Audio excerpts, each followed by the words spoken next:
Hey guys, welcome back to the channel. Welcome back to Phantom.Strategies. So in this video, let's talk about Litecoin. It's trading at around 52.68 right now. We have covered Litecoin on this channel previously, and just want to have a recap on Litecoin, especially when we are right at that resistance and potentially ready to break out going into this week and into next week. All right.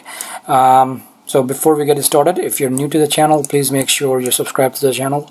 Hit the notification and the bell icon so you can get this content right away. And if you think these videos are helping you with your trading, with your investing, then please do give me a thumbs up. That really means a lot and keeps me motivated in making this video content. All right. So let's get it started. Litecoin right now trading at, as I said, 52.67. So we have been following Litecoin for a while, and it's in this falling wedge.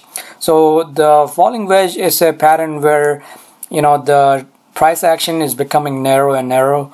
The lower support and the upper resistance creates this momentum at the apex, where it comes to the apex and it's like, you know, pops out or pops down. It hasn't usually. Let me take a step back and explain you what is a falling wedge. So same thing, let's say if there is a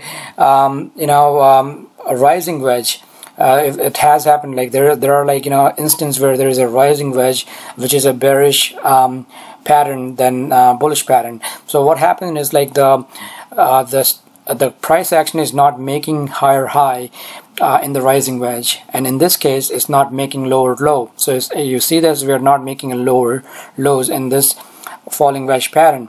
That actually tells you there is not enough momentum in the price action to push the coin lower, and that creates it's usually due to the exhaustion of the bears in the falling wedge action, and the rising wedge is usually done because of the exhaustion of the bulls. So when I talk about rising wedge, it's a bearish action. When I talk about falling wedge, which is the one that you're seeing right now, that's a bullish action, because it's hard for the bears to keep on pushing it lower. So what it will create now is a momentum or breakout, perhaps, which can easily take us out of this resistance and take us to this first resistance point, which is at that 20-day moving average, and it's around $71. Okay, that will be the first resistance or the first target for the Litecoin. Now that can happen quite soon. I see Litecoin right now is leading the market in sense of, like, you know, the market overall is quite flat. Bitcoin is, like, you know, really flat right now. Ethereum is 0.81% up. Litecoin is 1.84% plus 1.84%. Ripple is negative 0.97%. So while things are quite flat, Litecoin is the only coin right now which is actually trading in positive territory. So obviously, if the market is turning on the upside over the weekend into the next week, looking at what I'm looking right now, Litecoin should have a positive momentum and should have positive push to make us through that 70 and 71 level. All right, and this is a perfect falling wedge action. You know, it's a picture perfect action. Now, is it going to happen? We are trading on probability. I want to make it very clear. When I'm giving you all these scenarios, this is all based on probabilities. Okay, we are trading on probabilities. I don't have a crystal ball, but based on the technicals, based on the amount of trading that I have done in my career, I can give you, like, you know, the best possible scenario. Now, a lot of times those scenarios don't pan out due to various reasons. It could be external reason that I cannot control it, you cannot control it, no one can control it. But that doesn't mean, but more often than not, this kind of scenario do turn out to in a bullish action. I'm talking about the falling wedge. All right, so when I'm giving you all these things, you must realize it's just a tool to educate you and give you somewhat, like, you know, insight on how to do your trading, or how to, if you're thinking about trying to get into crypto, you need to learn all these things rather than throwing, you know, darts in dark. So that's the whole reason behind this channel. It's not to give you fish every day. All right, it's kind of teaching you how to fish. All right, and that's the best way to do it, because you can question the strategy. You can question, like, why is it like this? Why is it, you need to ask those questions to yourself. You know, post the questions in the comment. Those things you need to, first of all, you need to understand the basic things, and then you have to really try to absorb what I'm trying to say and implement those in your trading strategy. Okay, so just to recap, Litecoin, we are in the falling wedge. It hasn't broken out. Now, can it push lower and we can go to around 42? Yeah, absolutely, we can. Anything can happen in the market. It is a possible scenario, but the likelihood of that is low. That doesn't mean it's out of the equation. Okay, so please do keep that in mind. The likelihood right now, the better scenario right now is for a breakout rather than a breakdown. All right, and the breakout, the first target is going to be around 70-71 for the Litecoin.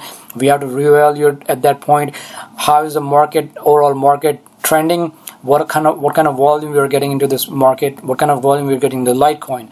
Then we can reevaluate what is the next step or the next target for Litecoin. Most likely it's going to be around $95 or around $99. That will be the second target, but we have to reevaluate once we hit the first target, because a lot of things will be moving. As I said plenty of time, we are in a very dynamic market. Crypto market is very, very dynamic. Things that were relevant just 24 hours before are not relevant anymore, so please do keep those things in mind. All right, so that's pretty much it, guys. Let me know if you have any questions, and post it in the comment, and I'll be more than happy to talk about them.